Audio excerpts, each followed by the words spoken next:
अपनी धर्मपत्नी को कहा कि मुझे ईमानदारी की सजा मिली है। याद रखिए, ये भारत सरकार है, किसी लाले की दुकान नहीं कि 90 का 190 कर दे। अगर मैं 100 करोड़ जाने देता तो शायद कोई पूछता तो मंत्री रहता।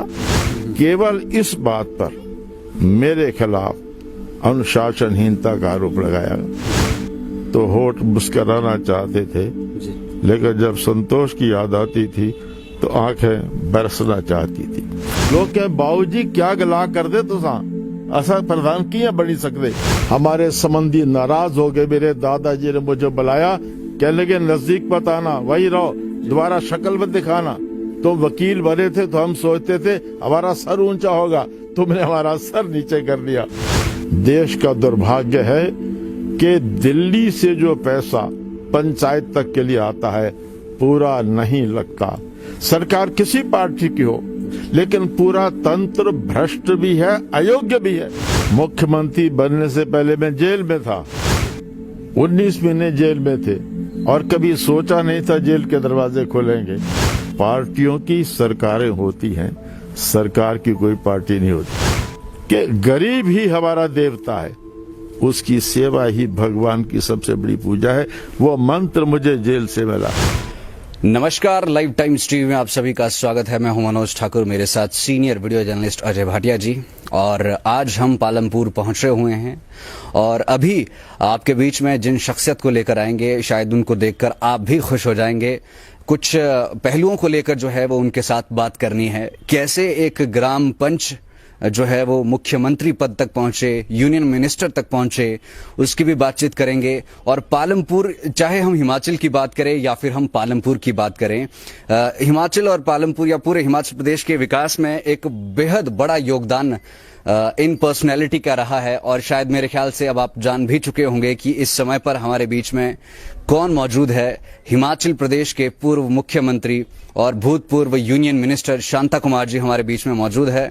तो सबसे पहले तो शांता कुमार जी, आपका तह दिल से हम स्वागत करना चाहेंगे। बहुत धन्यवाद आपका, बहुत धन्यवाद। तो कुछ मुद्दे हैं, कुछ बातें हैं, कुछ पहलू है जिन्हें शायद लोग भी जानना चाह रहे होंगे। अगर आपके अर्ली करियर पर हम बात करें, आपके बचपने की हम बात करें, आपके जवानी के दिनों की हम बात करें, एक ग्राम पंच से आप जो है वो मुख्यमंत्री पद तक पहुंचे। बहुत सारे लोग, आम लोग भी देख रहे होंगे जो ग्राम पंच रहे होंगे, प्रधान रहे होंगे, उनमें भी ये इच्छा शक्ति जागती होगी कि हम भी इस तरह से जो है वो अपना पॉलिटिकल करियर बनाएं, आम जन की सेवा करें और विकास की राह पर आगे चले। तो सर, सबसे पहले तो यही जानना चाहेंगे कि ग्राम पंच जब आप बने, उसके बाद पंचायत समिति के मेंबर आप रहे, उसके बाद जिला परिषद के प्रेसिडेंट बने, उसके बाद मेंबर ऑफ लेजिस्लेटिव असेंबली में आप गए, कदम दर कदम जो है वो आप आगे बढ़ते रहे। क्या इंस्पिरेशन रही, क्या आइडियोलॉजी आप जो है वो मानकर चले? देखिए, बचपन में बहुत अच्छा परिवार था। मेरे पिताजी पोस्ट मास्टर थे, एक सफल और सुखी जीवन व्यतीत कर रहे थे जी। लेकिन 1945 में पिताजी का स्वर्गवास हो गया और हमारी माँ हम बच्चों को लेकर गांव में चली गई। और फिर घर से 6 किलोमीटर दूर आना जाना, पढ़ाई करना, मेरे जीवन के संघर्ष प्रारंभ हुए जी। मेरा सौभाग्य है कि मेरी माँ ने मुझे उस समय गीता पढ़ाई और गीता का निर्देश लेकर मैं जीवन में आगे बढ़ा जी। और जिस सनातन धर्म स्कूल में मैं पढ़ता था वहां भी अच्छे संस्कार देने की कोशिश होती थी जी। तो मुझे जीवन में 2 बातें मिली कि ईमानदारी और परिश्रम से जीवन आगे बढ़ाया जा सकता है। मैं वही करता रहा और लंबे दिल्ली जाकर पढ़ाई की, वकालत शुरू की जी। जब पालमपुर में वकालत शुरू की तो पंचायत चुनाव आए जी। और मुझे कहा गया कि मैं अपने गांव की पंचायत का प्रधान बनूं, पर मैंने कहा कि मैं गांव में नहीं आ पाऊंगा और मैं पंच अवश्य बनूंगा जी। लेकिन एक बहुत बड़ी घटना इतने वर्ष पहले उस समय ही जी। मेरे गांव के 2 हिस्से थे, इधर ब्राह्मण इधर राजपूत, बीच में हरिजन। और मैंने जब पंच बनने का निर्णय किया तो मेरे साथ जो युवा थे, हमने सोचा, होता ये था कि कभी ब्राह्मण प्रधान, कभी राजपूत प्रधान, वो हरिजन जिसके तरफ चलते थे प्रधान बनते थे। तो दिमाग में बात आई कि इनका प्रधान कोई कोई ना हो। जी। और मैं समझता हूं बड़ा क्रांतिकारी निर्णय था मेरे नौजवान दोस्तों का। हम हरिजन बस्ती में गए, कोई तैयार ना हो, लोग कहें बाबूजी क्या गला कर दे तो असा प्रधान किया बनी सकते। जी। बड़ी मुश्किल से शिकरू राम के एक व्यक्ति को हमने तैयार किया। वो तैयार हुए, हमने संघर्ष किया, चुनाव लड़ा और चुनाव लड़कर शायद हिमाचल के इतिहास में पहली बार जहां हरिजन बहुत कम है वहां हमने हरिजन शिकरू राम को पंचायत का प्रधान बनाया। हमारे संबंधी नाराज हो गए। मेरे दादाजी ने मुझे बुलाया, कहने लगे नजदीक मत आना, वही रहो, दोबारा शक्ल मत दिखाना। तुम वकील बने थे तो हम सोचते थे हमारा सर ऊंचा होगा, तुमने हमारा सर नीचे कर दिया। ऐसी परिस्थिति से मन में ये था कि जो विचार है, जो ठीक है, उसके लिए जो करना पड़े वो किया जाए। तो मैं आगे बढ़ता गया, काम करता गया और लोकतंत्र की हर सीढ़ी, पंचायत के बाद पंचायत समिति, जिला परिषद, उप प्रधान बना, फिर प्रधान बना और उसके बाद मैं 1972 में पहली बार विधानसभा में पहुंचा। तो एक परिश्रम, ईमानदारी का जो मुझे संदेश जीवन में मिला, उसी के कारण मैं आगे बढ़ता गया। और मेरा सौभाग्य है कि पंचायत से लेकर के दुनिया की सबसे बड़ी पार्लियामेंट राष्ट्रसभा में पहुंचा। वहां भी एक डेलीगेशन में गया और वहां मुझे 3 बार भाषण करने का मौका मिला। जो पहली बार वहां पहुंचा, धर्मपत्नी मेरे साथ थी, तो मैंने देखा हाथ जोड़े, हे प्रभु, मैं गर्ज बोला कि पंचायत से चला था और आज दुनिया की सबसे बड़ी पंचायत पे पहुंच गया हूं। तेरा धन्यवाद, मेरे मित्रों का धन्यवाद। तो ये सफलता मुझे मिली है, मैं सबका बहुत बहुत आभारी हूं। शांता कुमार जी, आपको बहुत से लोग अपना आइडल मानते हैं, बहुत से लोग आपसे इंस्पिरेशन लेते हैं। आप उन लोगों को क्या कहना चाहेंगे जो ग्राम पंच बनते हैं, प्रधान बनते हैं और कहीं ना कहीं उनके मन में ये विचार रहता है कि हम यहीं तक सिमट कर रह जाएंगे? आप उनको क्या कहना चाहेंगे? मैं एक ही बात कहना चाहूंगा, परिश्रम और ईमानदारी। और ये कहना चाहूंगा कि जो लोग चुने जाते हैं उनके सामने सबसे बड़ी बात सेवा का भाव होना चाहिए। देश का दुर्भाग्य है कि दिल्ली से जो पैसा पंचायत तक के लिए आता है पूरा नहीं लगता। सरकार किसी पार्टी की हो, लेकिन पूरा तंत्र भ्रष्ट भी है, अयोग्य भी है। मैं बहुत कोशिश करता था पार्लियामेंट में, लेकिन मेरी पार्लियामेंट में भी ऊपर से आए हुए साधन मुश्किल से 60-70% लगते थे, बाकी बीच में कहाँ जाते थे। तो मैं यही कहूंगा निर्वाचित सदस्यों से कि भगवान के प्रति, अपनी आत्मा के प्रति उनका सबसे बड़ा कर्तव्य है, जो काम है उसको ईमानदारी, केवल ईमानदारी से करना। ईमानदारी से करते रहेंगे, परिश्रम करेंगे तो स्वाभाविक कि आप आगे बढ़ेंगे, अगली सीढ़ी पर पहुंचेंगे।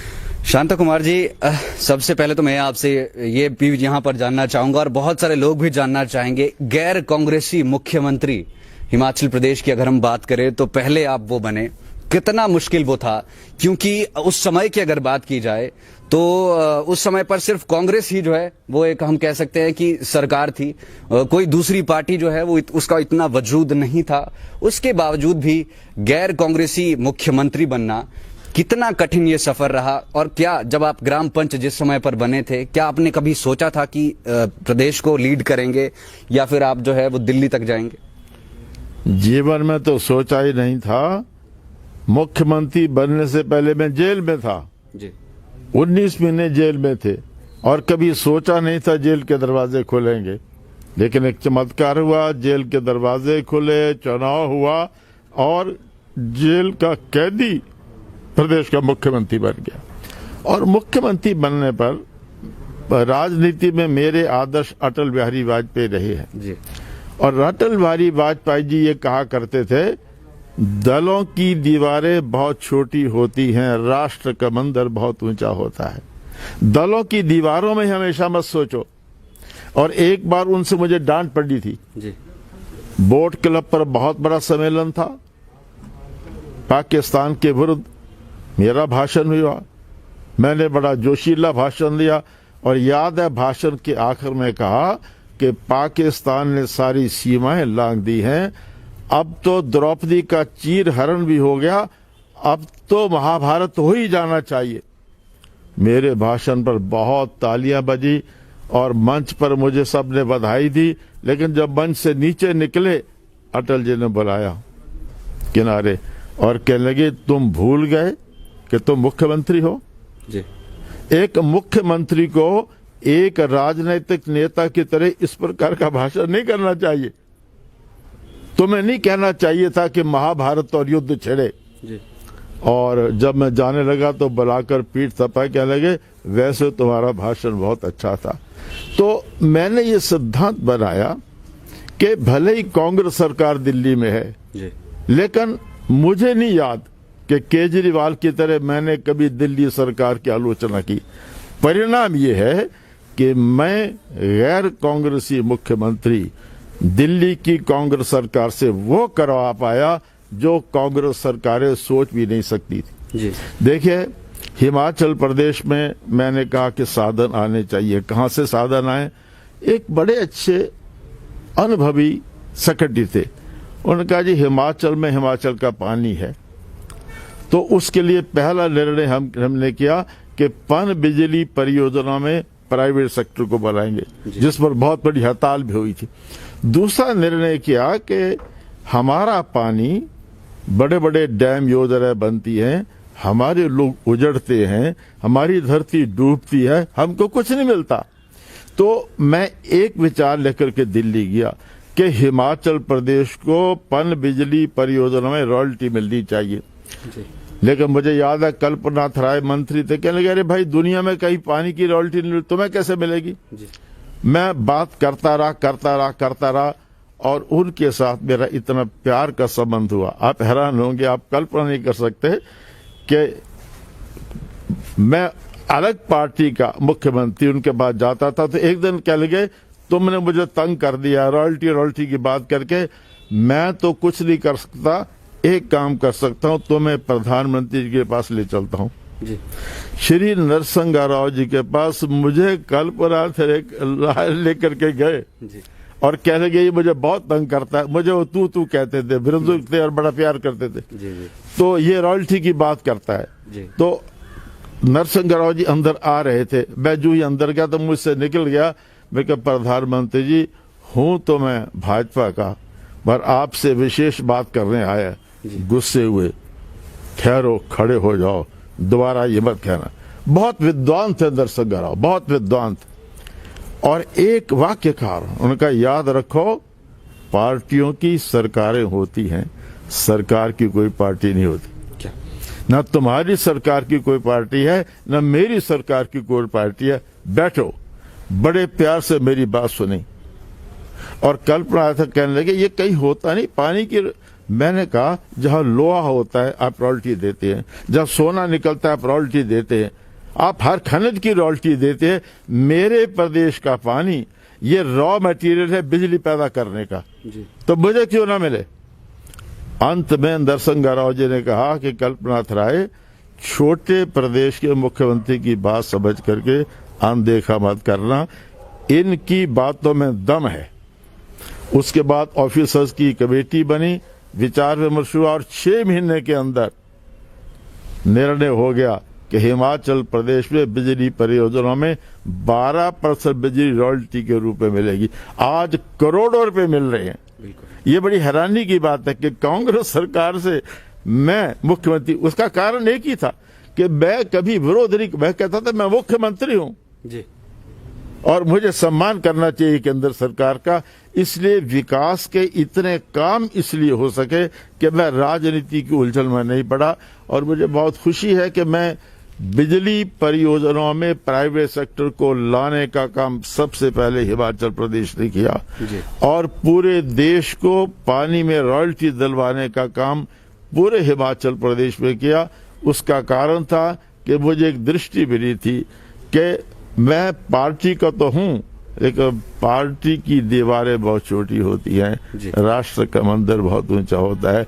इसी आदर्श को लेकर मैं चला और इसीलिए मुझे सफलता मिली। जी, शांता कुमार जी, पालमपुर नगर निगम की भी हम बात करेंगे, लेकिन उससे पहले पीडीएस की जब बात की जाती है तो आपका नाम जो है वो सबसे पहले इसमें आता है। एक कमेटी बनी थी, इतना तगड़ा विजन कहां से, मतलब ये जानने की कोशिश करेंगे कैसे ये इतना तगड़ा विजन रहा जो पीडीएस सिस्टम की जब हम बात करते हैं। देखिए, मैं जब जेल में था स्वामी विवेकानंद को पढ़ा और एक जगह मैं हैरान हो गया कि घर बार परिवार केवल मोक्ष के लिए छोड़ने वाला सन्यासी जब देश पे घूमा, देश की गरीबी देखी, तो कन्याकुमारी की शिला पर ऐतिहासिक घोषणा की, हे प्रभु नहीं चाहिए मुझे मोक्ष, जब तक भारत का प्रत्येक व्यक्ति भरपेट भोजन नहीं कर लेता मैं बार बार जन्म लूं और भारत की सेवा करूं। तो वो जो दरिद्र नारायण का मंत्र था कि गरीब ही हमारा देवता है, उसकी सेवा ही भगवान की सबसे बड़ी पूजा है, वो मंत्र मुझे जेल से मिला। फिर मैंने महात्मा गांधी जी के अंत्योदय के मंत्र को पढ़ा, मैंने पढ़ा, मुझे नहीं पता था कभी इनको लागू करने का मौका मुझे मिलेगा, लेकिन जब मुख्यमंत्री बना तो सबसे पहले अंत्योदय योजना गरीबों के लिए हिमाचल में शुरू की जी। और जब दिल्ली में खाद्य मंत्री बना तो एक सैंपल सर्वे की रिपोर्ट मेरे सामने आई कि 26 करोड़ लोग गरीबी की रेखा से नीचे हैं, लेकिन 5 करोड़ लोग रात को लगभग भूखे पेट सोते हैं। और उन्हीं दिनों संयोग ये हुआ कि मैंने रिपोर्ट पढ़ी और मुझे प्रकाश सिंह बादल जी का फोन आ गया, कह लगे आप हमारे दोस्त हमारी मदद नहीं कर रहे। मेरे को बताइए, कहते हमारे भंडार अनाज से भरे पड़े हैं, नई प्रोक्योरमेंट करनी है, कहाँ रखे समस्या, इनको उठाइए। तो देश में अनाज के भंडार भरे पड़े हैं, मैं खाद्य मंत्री हूं और 5 करोड़ लोग रात को भूखे पेट सोते हैं। मैं बड़ा परेशान रहने लगा, मुझे खाना खाने पे मुश्किल होती थी तो धर्मपत्नी परेशान होती थी। मैंने कहा 5 करोड़ लोग भूखे सो रहे और हम खाना खा रहे हैं और भंडार भरे पड़े हैं। अटल जी के पास गया, उनको कहा, मैंने कहा योजना बनाने बनाइए। मैंने अंत्योदय अन्न योजना बनाई कि उन 5 करोड़ लोगों को सस्ता अनाज 2 रुपए किलो गेहूं और 3 रुपए किलो चावल देने हैं। ये योजना बनी और उसका भी मजेदार एक घटना है, यशवंत सिन्हा जी वित्त मंत्री थे, तो योजना जब पहली बार मंत्रिमंडल में आई तो वित्त मंत्री ने कहा बहुत बड़ी योजना है, 2400-2500 करोड़ रुपया खर्च होगा, तो इसको डेफर करिए, हम विचार कर लेते हैं। तो अगली मीटिंग से पहले एक अखबार में खबर छप गई जी। पता नहीं किसने दी, खबर छपी कि शांता कुमार गरीबों के लिए बहुत बढ़िया योजना बनाना चाहता है, लेकिन वित्त मंत्री उसको रोकने की कोशिश कर रहे हैं जी। और इस खबर से यशवंत सिन्हा जी मुझसे नाराज हो गए। आज तो वो हमारी पार्टी से ही नाराज छोड़ के चले गए, तब नाराज हो गए और ऐसे नाराज हुए कि 3 मीटिंग में वो मेरा प्रस्ताव स्वीकार नहीं हुआ, कोई न कोई अड़ंगा लगाते रहे। और संयोग ऐसा हुआ कि 25 दिसंबर 2000 प्रधानमंत्री ग्राम सड़क योजना का उद्घाटन होना है जी। और 5 दिन पहले अखबार में मैंने खबर पढ़ी कि काला हांडी में 10 लोग भूखमरी से मर गए। बहुत चिंतित हुआ, अखबार उठाई, अटल जी के पास चला गया, अखबार सामने रखी, बड़े भावुक थे अटल जी, अखबार पढ़े, मुझे देखे, मेरे मुंह से निकल गया, मैंने कहा अटल जी मुझे आप अपना अपराधी लग रहा है। पहले क्यों? मैं कहा आप प्रदेश के प्रधानमंत्री, मैं खाद्य मंत्री, भंडार भरे पड़े हैं और भूखमरी से लोग मर गए और मेरी योजना स्वीकार नहीं हुई आज तक। शायद 3-4 मिनट अटल जी चुप रहे, मुझे देखते रहे, फिर मेरे मुंह से एक और बात निकली, मैंने कहा अटल जी क्या ही अच्छा हो 25 दिसंबर आपके जन्मदिन पर प्रधानमंत्री ग्राम सड़क योजना शुरू हो रही है, उस दिन मेरी योजना भी शुरू हो जाए जी। कह लगे तुम बिल्कुल तैयार हो? मैंने कहा बिल्कुल तैयार हूं। कह लगे शुरू कर दो। फिर एकदम कहा कि लेकर मंत्रिमंडल की स्वीकृति, मैंने कहा आपको विशेष अधिकार है, बाद में मिल जाएगी। मैं उठा, धन्यवाद किया, मैंने कहा जरा यशवंत सिन्हा जी को फोन कर दीजिए। उन्होंने फोन उठाया और इतना ही कहा यशवंत सिन्हा को कि 25 दिसंबर को शांता कुमार की योजना लागू होगी और मंत्रिमंडल की मजदूरी के बिना योजना लागू हुई और मैं समझता हूं दुनिया के इतिहास की गरीबों के लिए सबसे बड़ी योजना है। अच्छा, ये अगर एक कवि हृदय संवेदनशील प्रधानमंत्री न होता जी, और मेरे जैसा खाद्य मंत्री न होता तो ये योजना इस रूप में शुरू न होती। बिल्कुल सही। और मुझे लगता है कि शायद हमेशा के लिए लोग जो है वो इस योजना के आभारी होंगे कि इस तरह से किस तरह से जो है वो मैनेज किया गया। एक विजन जो आप लेकर आए वो सच में मतलब सराहनीय है। शांता कुमार जी, अभी आपकी एक आत्मकथा भी आई और उसमें कुछ ऐसी बातें भी है जो शायद लोगों को मालूम नहीं थी, कुछ ऐसे सच, कुछ ऐसी बातें। एक बात का उसमें जिक्र किया गया है कि एक समय था जब आप भारतीय जनता पार्टी जो है वो छोड़ने का मन बना चुके थे कि अब भारतीय जनता पार्टी छोड़ देनी चाहिए। फिर उस समय पर आपकी धर्मपत्नी जी ने जो है वो आपको रोक लिया था। क्या वो पूरा वाकया था? क्यों वो मन में इस तरह का विचार आया कि भारतीय जनता पार्टी को छोड़ देना चाहिए? देखिए, एक तो पहली बात यह है कि मेरी धर्मपत्नी आज दुनिया में नहीं है और पिछले वर्ष जब कुछ मित्रों के कहने पर निर्णय किया तो मेरी धर्मपत्नी का बहुत आग्रह था कि आपको अपनी आत्मकथा लिखनी चाहिए। और एक वर्ष कठिन परिश्रम मेरे साथ, मैं लिखता था, वो पढ़ती थी, एक एक शब्द देखती थी, मुझे सुझाव देती थी। यहाँ तक कि जब पुस्तक पूरी हो गई तो मैंने कहा कि मुझे एक ट्रस्ट का कोई काम है, 15-20 दिन के बाद इसका शीर्षक तय करेंगे। 20 शीर्षक तय किए, किसी पर मन नहीं टिका, मैं व्यस्त हो गया उधर। मेरी धर्मपत्नी ने मेरी बेटी से सलाह की और मेरी ही एक कविता की एक पंक्ति शीर्षक तय कर दिया, पूरा काम कर दिया। लेकिन पुस्तक का विमोचन जब हुआ तो वो नहीं थी, वो से मेरे छोड़ के चली गई। और विमोचन के समय दिल्ली में मुझे भाषण करना कठिन हो गया। जब सोचता था मेरी आत्मकथा प्रकाशित हुई है तो होठ मुस्कराना चाहते थे जी। लेकिन जब संतोष की याद आती थी तो आंखें बरसना चाहती थी। खैर, वो घटना ये है कि मैं जब मंत्री था जी। तो मुझे बाद में ग्रामीण विकास मंत्रालय मिला, क्योंकि ग्रामीण विकास मंत्रालय वेंकैया नायडू जी के पास था, वो पार्टी के अध्यक्ष बन गए। और तीसरे ही दिन मेरे पास 3 मेंबर पार्लियामेंट आए, कहने लगे देखिए आपके विभाग में बड़ा घोटाला हो रहा है जी। और हम ये बर्दाश्त नहीं करेंगे। मैंने कहा बताइए क्या है? कहने लगे प्रधानमंत्री जी की अध्यक्षता में मीटिंग हुई और उसमें आंध्र प्रदेश के लिए 90 करोड़ रुपया तय हुआ प्रधानमंत्री ग्राम सड़क योजना में जी। लेकिन दिया जा रहा 190 करोड़। मैं सुनकर हैरान हो गया, मैंने कहा ये कैसे हो सकता है जी। मेरे मुंह से निकला, मैंने कहा देखिए याद रखिए ये भारत सरकार है, किसी लाले की दुकान नहीं कि 90 का 190 कर दे जी। कहने लगे आप चेक कर लो, हम प्रश्न कर रहे हैं विधानसभा के अंदर। मेरी पार्टी के वो सदस्य थे।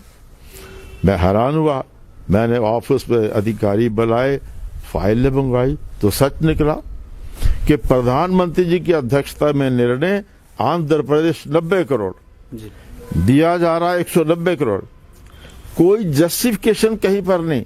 मैंने कहा कहीं लिखा है कि क्यों बढ़ाया? कहते नहीं, प्लानिंग कमीशन इन्वॉल्व था। मैं प्लानिंग कमीशन के चेयरमैन के पास गया तो मैंने कहा अच्छा ऐसा हो रहा है, ये नहीं हो सकता। अधिकारी बुलाए, मैंने कहा ये देखिए ये हो रहा है, परेशान हो गए। प्रमोद महाजन हमारे पार्लियामेंट्री अफेयर मंत्री होते थे, मेरे बड़े निकटस्थ मित्र थे, बहुत निकटस्थ मित्र थे। यहाँ तक कि जब उनको पता लगा कि यामिनी निर्माण करने में आर्थिक कठिनाई है तो मेरी मदद की उन्होंने जी। और वो पार्लियामेंट्री अफेयर मंत्री, उनके पास गया मैंने कहा ऐसे ऐसे है, ये हो गया, कहते दिखाओ, तो फाइलें रखी, तो चाय मंगाई, मुझे कहने कि तुम चाय पियो। सारी फाइलें देखी, फिर फाइलें बंद कर दी और मुझे कहा देखो जी। ये हुआ है, हो रहा है, लेकिन तुम चुप रहो, कोई पंगा मत लेना। मैंने कहा क्यों? कहने लगे जिसने किया है वो पार्टी का अध्यक्ष है, तुम चुप रहो। वो मेरे मित्र थे, फाइल बंद की, घर आ गया। फिर मैंने सोचा ये 100 करोड़ रुपए की हेरा फेरी हो रही है, जी। कल को कोई प्रश्न करेगा, मैं अपनी आत्मा को क्या जवाब दूंगा। मैं अडवाणी जी के पास गया, अटल जी के पास गया, वो भी हैरान हुए।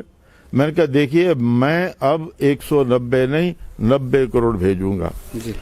जब ये पता लगा तो हमको बहुत धमकियां मिलने लगी। मेरे स्टाफ को कहा गया ये पंगा मत लो, ये हो जाएगा वो हो जाएगा। उन्हीं दिनों हिमाचल का चुनाव हुआ, सरकार हारी। तो हारने पर मुझे प्रश्न पूछा तो मैंने कहा हम लोगों की अपेक्षाएं पूरी नहीं कर सके। फिर एक शब्द मुझसे निकला, उन्होंने कहा कि हिमाचल की आपकी सरकार पर भ्रष्टाचार के आरोप थे। तो मैंने कहा हाँ, हम साफ सुथरी सरकार भी नहीं दे सके, केवल इस बात पर मेरे खिलाफ अनुशासनहीनता का आरोप लगाया। जी। एक दिन अटल जी ने मुझे बुलाया और कहने के देखो तुम्हारे खिलाफ बहुत कुछ हो रहा है, तुम संभल जाओ। फिर यहां तक हुआ कि 10-15 दिन के बाद अटल जी ने फिर बुलाया। बहुत प्यार करते थे मुझे, बहुत प्यार करते थे। कहने लगे मुझे विवश कर रहे हैं कि उस आधार पर तो मैं मंत्रिमंडल से हटाया जाए। जी। और यहां तक गुस्से से कहा कि मैंने उनको कह दिया है तो पार्टी चलाओ, मुझे सरकार चलाने दो, वो ईमानदारी से काम कर रहा है। जी। लेकिन उस समय की ऐसी व्यवस्था थी प्रदेश की वे की कि कुछ लोगों ने मिलकर अडवाणी जी को मजबूर किया और फिर मुझे जी। त्याग पत्र देना पड़ा। मैं जब त्याग पत्र देने के लिए गया तो मैं 2 चिट्ठियां लेकर गया। जी। एक पत्र दिया, मैंने कहा अटल जी ये है आभार पत्र। जी। कहने क्या मतलब? मैंने कहा मुझे इतना समय दिया आपने सेवा करने का, उसके लिए आभार कर रहा हूं आपका। और यह है त्याग पत्र। त्याग पत्र लेकर जब मैं आ रहा था तो अटल जी की आंखों में आंसू थे। मैंने कहा ठीक है, उनकी हालत ज्यादा खराब थी। मैं घर आया, सोचा और मैंने निर्णय किया, अपनी धर्मपत्नी को कहा कि मुझे ईमानदारी की सजा मिली है। अगर मैं 100 करोड़ जाने देता तो शायद कोई पूछता नहीं, तो मंत्री रहता। जी। तो मैंने कहा ये बहुत बड़ा अन्याय है, मुझसे अन्याय स्वीकार नहीं होगा। और मंत्री को अधिकार है कि वो त्याग पत्र लोकसभा में दे। जी। मैंने कहा मैं अब ऐसा करूंगा, मैं अध्यक्ष को पत्र लिख रहा हूं कि मैं सदन में वक्तव्य दूंगा और त्याग पत्र दूंगा और सदन में जाकर के सारी बात कहूंगा, ये फाइलें दिखाऊंगा और उसके बाद कहूंगा कि ठीक है मुझे आदेश हुआ, मैं त्याग पत्र दे रहा हूं। फिर मैं सबसे पहले अध्यक्ष लोकसभा के पास जाऊंगा कि ये लो मेरा त्याग पत्र लोकसभा से। फिर अटल जी के पास जाऊंगा और कहूंगा ये लीजिए मेरा त्याग पत्र मंत्रिमंडल से। और फिर हाथ जोड़ करके कहूंगा मैंने पार्टी भी छोड़ी, लोकसभा भी छोड़ी और राजनीति भी छोड़ी। अब मैं निकल के बाहर आ जाता। लेकिन जब ये पता मेरी धर्मपत्नी को लगा, उससे कहा आप गलत कर रहे हो। 3 दिन तक हम सोचते रहे। धर्मपत्नी ने कहा देखिए आप जिस पार्टी में जीवन दिया वो पार्टी बदनाम होगी वहां पर बुरी तरह से, तो उसके बाद उसको छोड़कर आप आराम से जी नहीं सकोगे। उसी समय हम अभी निर्णय नहीं कर पाए थे तो आरएसएस के एक प्रचारक थे, उनका नाम सोहन सिंह जी था। बहुत प्यार करते थे, बहुत प्यार करते थे। वो आए और बैठे नहीं कि तुमने त्याग पत्र दे दिया, मुझसे बात नहीं की, कम से कम फोन पर मुझसे बात की होती। गुस्से से कहने के क्यों दिया पत्र, क्या बात हुई? मैंने कहा बैठ, कहते नहीं बैठूंगा, आज ऐसे कह के चला जाऊंगा। जब बार बार कहा, मैंने कहा मैंने त्याग पत्र आपके कारण दिया, इसकी जिम्मेदारी आप पर है। बड़े हैरान हो गए।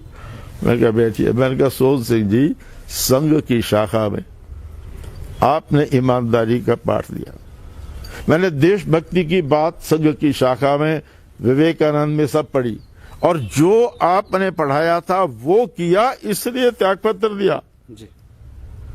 तो मुझे इस बात का गर्व है। और मैं आपको बताऊं कि मैंने त्यागपत्र दिया, प्रेस से पूछा तो मैंने कहा मैं कुछ नहीं कहूंगा। मैंने धर्मपत्नी को कहा था हम कुछ नहीं कहेंगे।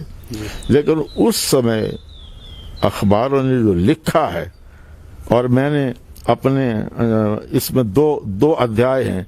एक तो है कि 90 से 190 करोड़ और मेरा त्यागपत्र, और दूसरा अध्याय है मीडिया ने सब कह दिया तो वो अकाध्याय मैंने कुछ नहीं कहा, लेकिन अखबारों ने कहा। तो ये एक ऐसी मेरे मन में मैंने लिखा है अपनी आत्मकथा में कि ये एक पीड़ा है, व्यथा है मेरे मन में कि मेरी पार्टी जो मूल्य आधारित राजनीति की बात करती थी, उस पार्टी में मुझे ईमानदारी की सजा मिली। जी शांता कुमार जी, आपने आत्मकथा में ये भी जिक्र किया है, अगर मैं गलत नहीं हूं, कि अब आरएसएस का जो मार्गदर्शन जिस तरह से पहले मिलता था, अब उसमें कमी यहां पर आई है। और साथ ही में अगर हम बात करें पॉलिटिकल लीडर्स की, आपने ये भी कहा कि कोई भी, ये बात आपकी पहले की कही कि कोई भी जो मंत्री पद है वो छोटा नहीं होता। क्या कुछ कहना चाहेंगे, क्योंकि आजकल जो है वो एक रेस लगी होती है, एक दौड़ लगी होती है कि मुझे ये वाला मंत्री पद चाहिए, ये वाला मंत्री पद चाहिए। देखिए, मैंने उस आत्मकथा में ये भी लिखा है कि हमारी पार्टी मूल्य आधारित राजनीति की, ईमानदारी की बात लेकर के चली।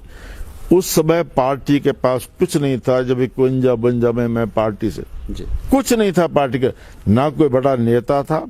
उस समय हमको मिलती थी पुलिस की लाठियां, जेलें, और चुनाव लड़ते थे तो जमानत होती थी, जब्त। इसके बाद भी हमारी पार्टी आज अगर दुनिया की सबसे बड़ी पार्टी बनी तो केवल इसलिए कि लोगों को लगा यह ईमानदार लोगों की पार्टी है। लेकिन मैंने कहा कि मुझे इस बात का दुख है कि अब धीरे धीरे हमारी पार्टी भी मूल्य आधारित सिद्धांत को छोड़ रही है। इस बात का मुझे दुख है जी।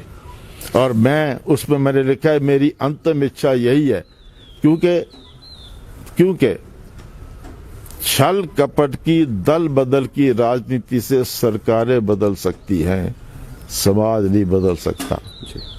और उसका परिणाम क्या है कि आज दुनिया के 5 अमीर देशों में भारत का नाम, आज तेजी से बढ़ती हुई हमारी आर्थिक व्यवस्था, आज अभी रिपोर्ट आई है कुछ दिन पहले कि दुनिया के 150 देशों में करोड़पतियों की दृष्टि से भारत चौथे नंबर पर है। लेकिन दुनिया के 120 सबसे गरीब देशों में भारत सबसे नीचे 117 नंबर पर है। इस प्रकार के विकास से और बेईमानी की राजनीति से सरकारें बदली, लेकिन अमीरी चमकती रही, गरीबी सिसकती रही। तो मेरा तो ये कहना है कि अगर देश का कल्याण करना है और गरीब को भी उठाना है, ईमानदारी की राजनीति चाहिए। हंगर इंडेक्स की रिपोर्ट इस साल की, उसमें कहा है कि हिमाचल गरीब देशों में सबसे नीचे है भारत। और उसमें एक और बात कही है जिसको पढ़कर शर्म आई, 19 करोड़ 40 लाख लोग आज भी रात को लगभग आधे पेट सोते हैं। ये कैसा भारत है, ये कैसी आजादी है। तो इसलिए ईमानदारी की राजनीति मैंने जीवन भर की, समझौता नहीं किया। मुझे कई बार सिंहासन छोड़ना पड़ा तो मैंने छोड़ा, लेकिन मुझे इस बात की खुशी है कि मैंने पूरे राजनीतिक जीवन में असूल सिद्धांत की राजनीति की है। जी, आपने अगर आत्मकथा की बात करें तो उसमें नरेंद्र मोदी जी का भी जिक्र किया है और उसमें जो है वो नरेंद्र मोदी जी के नेतृत्व की तारीफ की गई है। उसके बारे में भी सर बताया कि क्या कुछ जो है वो। देखिए, मैं समझता हूं कि भारतवर्ष को नरेंद्र मोदी जी के रूप में एक बहुत योग्य प्रधानमंत्री मिले हैं। जी। दिल्ली में जब मैं था तो सेंट्रल हॉल में गपशप होती थी, कांग्रेस को लोग कई कुछ कहते थे, तो मैं उनको एक बात कहता, मैं कहता था कमियां होगी, हर व्यक्ति में होती है, लेकिन मुझे एक बताओ कि इस प्रधानमंत्री का कोई व्यक्तिगत एजेंडा नहीं है। कह लगे ठीक है। मैं कहा इस प्रधानमंत्री का कोई परिवार नहीं है, कोई परिवारवाद नहीं है, दिन रात देश के लिए सोचता है। जी। और मैंने कहा देश के लिए कुछ करने के लिए रिस्क ले सकता है। तो इस बात को सब स्वीकार करते थे। और देखिए 1953, आज से कितने साल पहले, सत्याग्रह किया डॉक्टर श्यामा प्रसाद मुखर्जी के नेतृत्व में, और मैं 8 महीने जेल में रहा 370 खत्म करने के लिए। 370 खत्म नहीं हुई। और मुझे याद है अडवाणी जी कहा करते थे कि भाई उसके लिए तो डॉक्टर श्यामा प्रसाद मुखर्जी ने बलिदान दिया, हम सब जेलों में गए। अब बड़ा मुश्किल लगता है 370 खत्म। लेकिन मोदी जी ने उसको करके दिखा दिया। और मैं समझता हूं कि मोदी जी का नेतृत्व तो हमको जितना अधिक मिलेगा, इस देश की बुनियादी समस्याओं का समाधान होगा। बहुत बढ़िया प्रधानमंत्री है जो देश को आगे ले जा सकते हैं। जी शांता कुमार जी, मेरे ख्याल से इन 1-2 सालों में जो ये वैश्विक बीमारी कोरोना वायरस जो आया, शायद सभी को इसने हिला कर रख दिया। कोई भी इसके लिए तैयार नहीं था। इस तरह का वायरस शायद पहले जो है वो नहीं देखा गया। 100 साल पहले जो है वो कही गई बात की हुआ था स्पेनिश फ्लू भी, लेकिन इन 100 सालों की अगर बात करें तो इस तरह का कोई भी वायरस या इस तरह की कोई बीमारी नहीं थी। किस तरह से देश ने इसको संभाला, प्रदेश ने इसको संभाला, क्या आप इस कोरोना वैश्विक महामारी के ऊपर कहना चाहेंगे? देखिए, ये पूरे विश्व के लिए इतिहास में पहली बार एक बहुत बड़ा संकट है जी। और हमारे देश ने आदरणीय मोदी जी के नेतृत्व में यथासंभव तरीके से ठीक निर्णय करके इसको संभाला है। लेकिन मुझे लग रहा है कि अब सरकारें भी, जनता भी लापरवाही कर रही हैं और उस लापरवाही के कारण आज फिर से ये कोरोना जो है बढ़ रहा है। लेकिन बाकी देशों के मुकाबले पर भारत की स्थिति बहुत अच्छी है। मैं आपको एक बात बताता हूं, मेरी धर्मपत्नी का स्वर्गवास हुआ। मेरी 3 बेटियां संयोग से विदेश में हैं, तीनों आई, कुछ दिन रही, चली गई। कनाडा वाली मेरी बेटी, कनाडा सबसे दूर 14 घंटे की फ्लाइट है, कनाडा वाली मेरी बेटी शालिनी आई, मेरे पास तो 5 दिन रही, केवल बच्चों को छोड़कर आई थी जी। मेरे पास 5 दिन रही, लेकिन जब वापस गई तो टोरंटो एयरपोर्ट से सीधे होटल जाना पड़ा। 4 दिन होटल में रही और 4 दिन होटल में रहने के बाद 14 दिन घर में क्वारंटाइन। उसे फोटो भेजे, वो एक कोने में बैठी है, बच्चे दूर बैठे हैं, बच्चों से बात कर रही है, मिल नहीं रही। तो 4 दिन होटल में, 14 दिन वहां, इतनी सख्ती रखी है। और हमारे यहाँ जुलूस, जलसे, मंत्री जाते हैं तो मंत्री के ही फेस वास नहीं होता। तो लापरवाही बंद करनी पड़ेगी, नहीं तो ये संकट बहुत बड़ा नुकसान करेगा सरकारों को भी। देखिए, उत्सव मेले उनके बिना रहा जा सकता है, जिंदगी रहेगी तो मेला रहेगा। तो मैंने तो सरकारों को भी कहा कि पूरी पाबंदी लगा। कुछ चीजें जरूरी हैं, जो चीजें जरूरी हैं वो अवश्य करिए, जिनके बिना रहा जा सकता है। तो लापरवाही सरकार की तरफ से हो रही है, जनता की तरफ से हो रही है, ये बहुत गलत बात है, बहुत बड़ा संकट है। और अब तो एक नई बात सामने आई है कि ऐसा कोरोना का ऐसे वायरस का पता लगा है जो इससे 3 गुना ज्यादा खतरनाक है। अब अधिक सतर्क होने की आवश्यकता है और भारत दुनिया की बाकी देशों के मुकाबले पर काफी अच्छी स्थिति में है।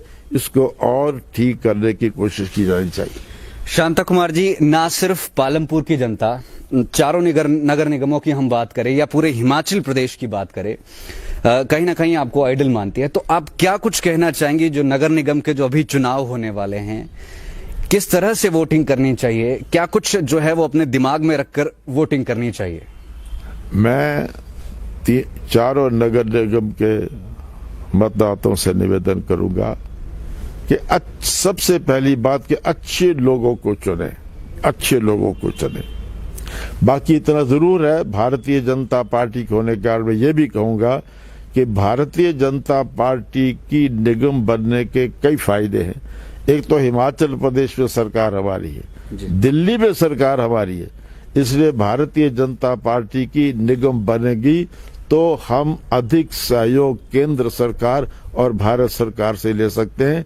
तो जनता अच्छे लोगों को चुने और जो चुने जाएं वो सेवा की भावना से काम करें, तो इन बड़े नगरों को और शानदार बनाया जा सकता है और इनकी जो समस्या है उनका समाधान किया जा सकता है।